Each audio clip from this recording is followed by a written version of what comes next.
대보션영과 함께하는 SK 테크 서밋 부스 스케치 지금 시작합니다. 안녕하세요. 저희는 대보션영 2기 유용민, 권지윤입니다. 지금 2023 SK 테크 서밋에 와 있는데요. 정말 사람들이 많은 것 같습니다. 열정이 느껴지시나요?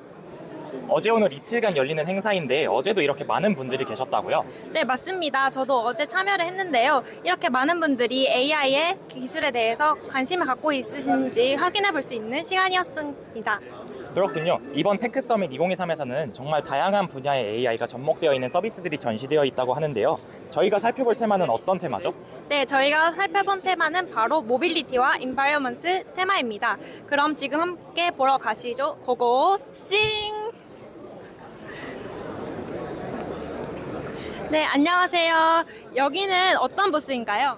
여기는 티맵에서 이번에 에이다스 보시면 소프트웨어로 에이다스로 운전의 편리함을 높이다 이런 컨셉으로 해가지고 이제 나온 부스고요. 요거는 컨셉이 이제 티맵을 사용을 하면서 후면에 있는 카메라를 이용해서 객체 인식을 하게 되면 여러 가지 상황에 따라 사용자에게 보다 많은 안전한 운행을 도모할 수 있는 기능을 안내를 제공할 수 있겠다. 그렇게 해서 시작을 한 프로젝트였습니다. 네. 저희 소프트웨어를 통해서 에이다스를 구현했다고 하셨는데 그러면은 기존의 에이다스랑은 간단하게 어떤 차이가 있는지 소개해 주실 수 있을까요? 네. 보통은 이게 자율주행, 차량의 전장에 들어가는 거는 완전 OEM, 그러니까 전쟁에서 완전 이제 차량에 달린 어떤 카메라, 여러 센서들을 이용을 하게 되는데 보통은 그런 카메라 같은 경우에는 도로를 찍으면서 정말 도로에 맞춤된 그런 상황에서 영상 구성을 하지만 실제로 이것 같은 경우에는 운전자는 티맵을 휴대폰으로 거치만 한 상태에서 거치가 도로를 정확하게 되어 있으면 그 상황에서 별다른 장비 없이 이용이 가능하다. 그냥 단순히 티맵 이용자는 소프트웨어적으로 충분히 이런 어떤 여러 가지 상황에 대한 우회전 보행자 안내 같은 것들이 기능이 가능하다. 네, 그렇게 말씀드릴 수 있을 것 같습니다. 그렇다면 차량에서 스마트폰을 어떻게 거치하느냐에 따라서 정확도 같은 거에 차이가 생길 수 있을 것 같은데 요거에 대한 것도 따로 안내 같은 게 있는 걸까요? 우선 이제 티맵 앱에서는 안내는 하고 있지는 않고요. 이거를 이제 강제하지는 않고 있고 이게 처음에 이 시나리오가 진행을 하려면 도로 영역을 정상적으로 찍고 있는지 그게 초반의 문제였고요.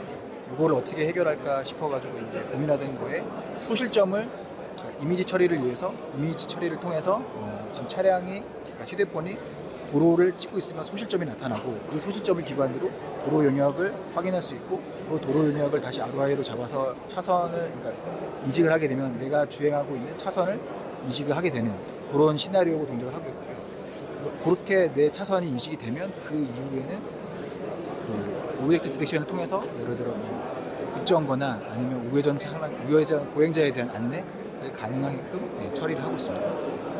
네, 자세한 인터뷰 감사합니다. 감사합니다. 네. 네, 이렇게 소프트웨어를 통해 이미지 인식 AI를 통해서 안전운전 시스템인 에이다스를 구현한 기술에 대해서 알아보았는데요. 정말 앞으로의 발전과 자율주행과의 접목이 기대가 됩니다. 네, 그러게요. 꼭 자동차 차체 내장된 무엇인가가 아니라 항상 들고 다니는 이 휴대폰만으로도 안전운전 시스템의 구현이 가능하다는 점이 정말 놀라운 것 같습니다. 소프트웨어 에이다스 이외에도 다른 부스를 한번 살펴볼까요? 좋습니다. 이쪽 부스에서는 티맵의 길찾기 알고리즘에 대해서 소개가 되어 있는데요. 보통 길찾기 알고리즘이라고 하면 어떤 것들이 떠오르시나요? 네, 다익스트라 알고리즘이나 A스타 알고리즘이 가장 먼저 생각이 나는데요.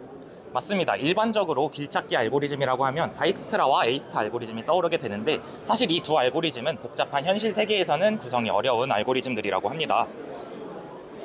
네, 여기 내용을 보시면 CCH 알고리즘을 통해서 경로 탐색을 구현해 본 결과 기존에 비해 약 100배 정도까지 빠른 속도로 경로 결과를 연산할 수 있다고 나와 있네요.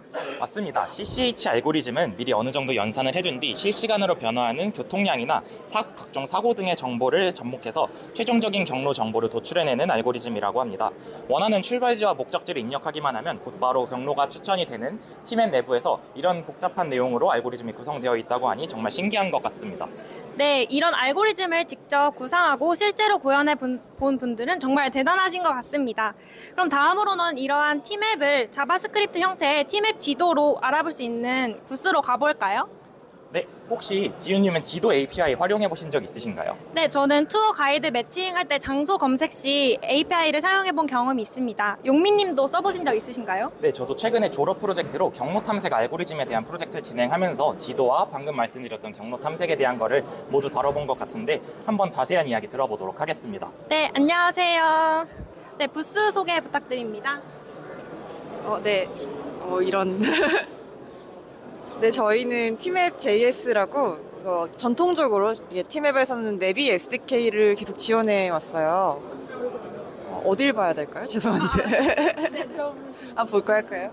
근데 이제 팀앱 JS가 팀앱이 언제까지 내비만으로 이렇게 폐쇄적인 서비스를 지원하기는 안타까워가지고 이제 저희도 이제 통합 모빌리티 서비스 요즘 뭐 킥보드도 많이 타시고 우리 택시도 타야 되고 대리운전도 불러야 되고 여러 가지 그런 로케이션 서비스들이 필요한데 그걸 빠르게 서빙하기 위해서 좀 더 이제 앱보다 더 빠르게 개발할 수 있는 웹 기반으로 이제 지도 렌더링 엔진을 개발을 했고요. 그래서 이미 이제 적용이 되어서 팀앱 서비스에도 적용되어 있고 이제 여기서 보시다시피 뭐 대리운전을 부른다든지 뭐 현재 뭐 주변에서 핫플레이스 알아본다든지 아니면 뭐 킥보드를 근처에서 바로 빌릴 수 있다든지 이런 버티컬한 서비스들에 이미 적용이 되어 있는 상태입니다. 네, 그래서 대학생 분들도 이제 저희 팀앱 개발자 센터가 있는데 거기서도 이제 벡터 JS 엔진으로 이제 얼마든지 써보실 수 있는 그런 서비스입니다. 네. 혹시 궁금한 거 있으시면 더 설명해 드릴게요. 네, 혹시 그 다국어 서비스가 가능한가요? 현재로서는 아직까지 지원은 안 되고 있어요. 근데 이제 좀 희망적인 내용을 말씀을 드리자면 원래 이렇게 전통적인 2D 웹 지도에서는 그 어떤 식으로 지도를 만들었냐면 이제 모든 데이터를 서버에서 그려서 렌더링을 한 다음에 빠르게 서빙하기 위해서 이미지를 미리 눌러서 그 이미지를 변경하는 식으로 지도를 구현했었는데 이제 벡터 지도의 차이점이 뭐냐면 이제 데이터 원본을 받아서 브라우저에서 바로 실시간으로 그리고 있기 때문에 자, 기존의 이미지 지도에서는 이제 한글로 이미 박힌 이미지를 쓰고 있어서 사실은 불가능하다고 말하는 게 맞아요. 왜냐하면 리소스가 훨씬 많이 드니까. 근데 이제 벡터로 변경되었기 때문에 이제 폰트 지원이 되고 번역이 되고 이렇게 구현이 된다면 저희 쪽은 훨씬 더 빨리 지원할 수 있다. 그래서 만약에 저희가 지금 사실은 국내 지도만 서비스를 하고 있는 상황이잖아요. 그래서 세계 지도 데이터가 들어오면 빠르게 서빙이 가능할 것이다 라는 희망적인 얘기를 드리고 싶습니다. 네. 아유, 감사합니다. 네. 빨랐나요? 네, 지도 렌더링에 필요한 굉장히 큰 데이터 연산을 효과적으로 처리해서 여러 동작에도 배경, 길, 건물 아이콘이나 텍스트들을 매끄럽게 표시한다는 점이 인상 깊었던 것 같습니다. 한번 나중에 사용해봐야겠네요. 네, 저도 한번 사용해 봐야겠습니다. 그럼 다음 테마인 인바이러먼트 테마로 이동해 볼까요?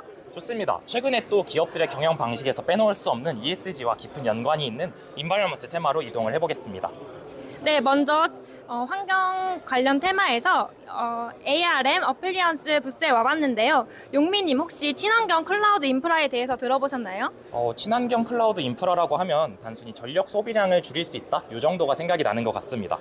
네, 맞습니다. 높은 코어 집적도와 전력 효율성을 탄소 절감 인증 실적을 고객사가 활용할 수 있고 이를 통해 기업 ESG 경영을 지원한다고 합니다. 비용 절감은 또 덤이라고 합니다. 그럼 자세한 내용을 들어보러 가실까요?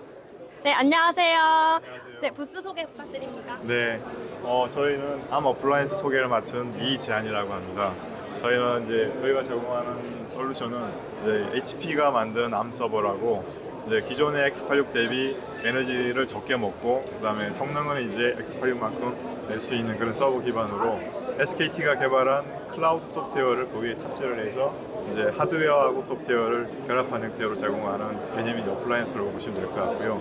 저희가 이제 친환경 탄소 배출이라는 의미는 이제 말 그대로 전기를 적게 먹고 그다음에 이제 환경적인 차원에서도 관리하기 좋기 때문에 그런 컨셉으로 제공을 하고 있습니다. 그래서 지금 이제 현재까지는 저희가 X86 기반으로 서버를 제공했지만 저희가 이제 가상화 소프트웨어를 ARM 기반으로 제공하고 있기 때문에 사용자 입장에서는 ARM 서버 기반으로 가상 환경을 만들고 그 가상 환경 가운데서 어떤 애플리케이션을 운영하고 싶거나 설치하고 싶을 때 저희 SK텔레콤 솔루션을 활용해서 이용할 수 있을 것 같습니다.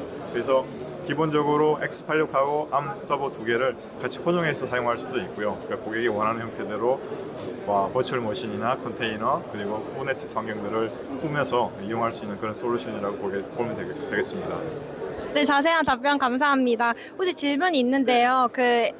해당 제품은 어떤 유형의 기업이나 산업에서 특히 유용하게 사용될 것 같습니까? 지금 어차피 방금 말씀드린 대로 에너지가 굉장히 큰 이슈가 되는 기업들 중에 예를 들면 이제 전기료 인상이 이제 시급한 그 기업에 이제 문제가 있는 기업들은 기존 X86을 암으로 대체하면서 뭔가 에너지 소비량을 줄이고 그리고 이제 오펙스 비용도 줄이고 그리고 이제 암 서버 자체가 동일 성능의 X86 서버보다 가격이 싸기 때문에 캐펙스 비용도 줄일 수 있는 그런 니즈가 있는 고객들은 이 솔루션을 도입할 만한 충분한 그 예지가 있다고 볼 수 있겠습니다.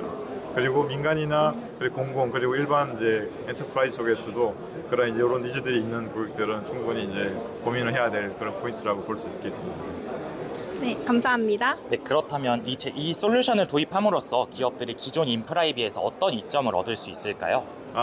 방금 말씀드린 거랑 비슷한데요. 이점이라고 하면 X86 자체가 기존 이제 암보다 훨씬 이제 성능이 많이 좋았고 그다음에 많이 알려져 있는 건 사실인데 최근에 이제 암이 이제 그 X86이 장악하고 있는 서버 시장에 조금씩 들어오면서 이제 진출하면서 이제 가장 이점은 아까 말씀드린 비용적인 측면이 가장 크고요. 그리고 이 발열이 적기 때문에 데이터 센터에 들어가는 렉 자체에 이제 X86보다 더 많이 들어갈 수가 있습니다. 그래서 어떻게 보면 데이터 센터의 상면을 적게 차지하는 그런 부분도 있기 때문에 그런 측면에서 데이터 센터 운영적인 측면에서도 효율성이 있다고 볼 수 있겠습니다. 네, 그러면 혹시 그 다른 클라우드 전략과 접목을 해볼 수 있나요? 물론입니다. 이거는 지금 현재 아까 말씀드린 가상화 환경은 이제 기업들이 이제 프라이빗 클라우드를 만들고 싶을 때 이제 좀 저렴한 비용으로 프라이빗 클라우드를 만들고 싶을 때 이제 저희 암 서버를 도입하면 기본적으로 서버 가격 자체도 적게 들고 그리고 저희 SKT가 제공하는 가상화 솔루션이 현재 암용으로 나와 있는 거는 저희가 처음으로 제공하고 있는 부분이라 기존에 이제 VMware라든지 비싼 솔루션을 사용하고 있는 고객들은 암용으로 전환하면서 그런 소프트웨어 비용도 좀 줄일 수 있는 그런 포인트가 있을 수 있겠습니다. 네, 제 답변 너무 감사합니다. 네. 클라우드 인프라를 탄소 절감 효과를 활용한 ESG 경영 전략으로 활용할 수 있다는 점이 흥미로웠던 것 같습니다. 네, 맞습니다. 혹시 넷제로에 대해서 아시나요? 뭔가 환경 오염에 대한 요인을 제로로 만든다는 그런 이론일까요? 네, 맞습니다. 인간 활동으로 배출되는 온실가스와 그 발생 요인을 최소화하고 이미 배출된 온실가스는 산림 흡수나 이산화탄소 포집 등의 방법으로 제거하는 실질적인 온실가스 배출량을 0으로 만드는 것이라고 합니다. 그러면 이를 어떻게 달성하시는지 알아볼까요? 좋습니다. 네, 안녕하세요. 부스 소개 부탁드립니다. 네. 잠깐. 네. 네. 안녕하세요. 저는 그린 AI 팀의 공동석이라고 합니다. 이제 저희가 지금 개발하고 있는 솔루션은 통신국사 넷제로 AI 솔루션이라고 저희가 이름을 붙였는데요. 저희 회사에서 가장 전력을 많이 쓰는 거는 이제 대부분 통신국사에서 에너지를 쓰고 있거든요. 근데 그 통신국사에서 한 60% 정도는 IT 장비 쪽에서 에너지를 쓰지만 나머지 40% 정도는 냉방 장비에서 에너지를 쓰고 있습니다. 그 통신국사에서 나는 발열을 잡기 위한 냉방 설비에서 에너지를 사용하는데요. 저희는 그 나머지 40%가 쓰는 그 에너지를 줄이는 솔루션을 개발하고 있습니다. 잠깐 소개드리면 되나요? 네, 좋아요. 네, 이제 잠깐 소개드리면요. 저희 통신국사는 거의 대부분 무인으로 운전되고요. 사람이 관여를 안 합니다. 그래서 이제 보시면 이렇게 공간이 있고 그 안에 상면들이 쭉 들어가 있고 서버들이 쭉 들어가 있고요. 그 테두리로 냉방기들이 들어가는데 이 냉방기들이 이제 무인으로 운전되다 보니까 제어가 좀 원활하게 되지가 않아요. 그래서 저희는 여기에 그 공간의 전체의 온도를 알 수 있게 그 무선 온도 센서를 배치하고 그 온도 센서의 데이터를 바탕으로 그 냉방기에 컨트롤러를 설치해서 그 컨트롤러가 이제 냉방기 상면 쪽에 반응해서 이제 제어될 수 있도록 그리고 가급적이면 이렇게 냉방이 과대하게 공급되지 않게 가급적이면 저희가 그 관리하는 기준에서 가장 높은 쪽의 온도에 맞게 제어되도록 그 운영을 돕는 그런 솔루션입니다. 네, 좋은 이야기 감사합니다. 냉방에 생각보다 많은 전력이 소모된다고 하는 점이 흥미로웠는데 AI로 그것을 환경에 좋게 컨트롤한다고 하니 기대가 되는 기술인 것 같습니다. 네, 맞습니다. 그럼 마지막 부스로 그린 디지털 파트너 쪽으로 한번 가보실까요? 네, 참고로 그린 디지털 파트너는 체계적인 데이터화를 통해 ESG 환경을 구축하고 있는 SK CNC에서 운영하고 있는 기술이라고 합니다. 네, 엣지 여기 보시는 것처럼 엣지 IoT 기반 탄소 배출량 그 데이터 측정 기기의 개발 이렇게 확인해 보실 수 있는데요. 네, 안녕하세요. 네, 부스 소개 한번 부탁드립니다. SK 주식회사 CNC에서 그 넷제로 플랫폼 비즈 이거 다시 해도 되는 건가요? 네네네. SK 주식회사 CNC에서 넷제로 플랫폼 비즈 팀에서 일하고 있는 김정태 매니저라고 합니다. 네, 혹시 이 기기에 대해서 설명 부탁드려도 될까요? 엣지 IoT 장비를 활용한 디지털 트윈 기반의 탄소 데이터 관리 플랫폼이라고 보시면 되고요. 중요한 것은 우리가 여태까지는 제품을 만들 때 발생한 탄소량을 추정을 통해서 이제 공시를 하곤 했는데 이 장비를 통하면은 데이터 실측을 기반으로 탄소 데이터를 관리하고 그리고 보고하는 그런 체계를 갖출 수가 있습니다. 네, 그러면 엣지 IoT 기반 탄소 배출량 데이터 측정 기기의 개발과 적용은 기업의 탄소 저감 목표의 달성에 어떤 도움을 주는지 궁금합니다. 다시 한번. 이런 기기가 결론적으로 기업의 탄소 저감 목표 달성에 어떤 기여를 할 수 있는지 궁금합니다. 지금 현재 EU 이제 법안을 보면은 기존까지는 이제 추정을 통해서 탄소 데이터를 이제 공시를 해도 뭐 큰 불이익이 없었는데 최근 이제 탄소 국경 조정 제도가 도입이 되면서 실측을 통하지 않은 데이터는 일종의 페널티가 주어지게 되어 있어요. 예를 들어 탄소 배출량을 산정을 할 때 개수값을 가장 높은 것을 적용한다든지 이런 것들이 적용되기 때문에 특히 EU에 우리가 배터리 수출이나 많은 부품들을 제품들을 수출을 하고 있는데 이런 부분에 있어서 굉장히 중요한 아젠다라고 할 수가 있습니다. 그렇다면 이 디지털 트윈 기술을 기반으로 한 제품 탄소 발자국 솔루션이 실제 산업 현장에서 어떻게 적용이 되고 있으며 이 기술의 도입이 기업의 생산 과정에 어떤 영향을 미치는지도 궁금합니다. 당장 생산 과정을 말씀드린다면은 탄소 관세가 이제 본격적으로 시행이 되기 때문에 생산 비용에 굉장히 또 연관이 있을 것 같고요. 그리고 저희 내부에서도 그런 배터리 패스포트 제도나 아니면 12AM에 대응을 해야 되기 때문에 내부에서 기술 검증을 올해 마친 상태고 내년에는 이제 본격적으로 제조 사업장에 여러 군데 도입이 될 예정입니다. 네, 좋은 이야기 감사합니다. 감사합니다. 네, 이렇게 모빌리티와 인바이런먼트 두 가지 테마의 부스를 저희가 한번 돌아보았는데요. 아쉽지만 저희가 소개할 부스는 이렇게 두 가지였던 것 같습니다. 혹시 지윤님 어떠셨나요? 네, SK의 혁신적인 모빌리티 환경 관련 기술에 대해서 알아볼 수 있어서 좋았고요. 저희가 직접 소개할 수 있는 기회를 갖게 되어서 정말 뿌듯합니다. 용민님 어떠셨나요? 저도 평소에 제가 관심 있어 하는 모빌리티라는 주제와 미래에서 빼놓을 수 없는 환경이라는 주제에 대해서 깊게 알아보고 설명을 들을 수 있어서 좋은 기회였던 것 같습니다. 그럼 이상으로 모빌리티와 환경 부스에 대한 소개를 마치도록 하겠습니다.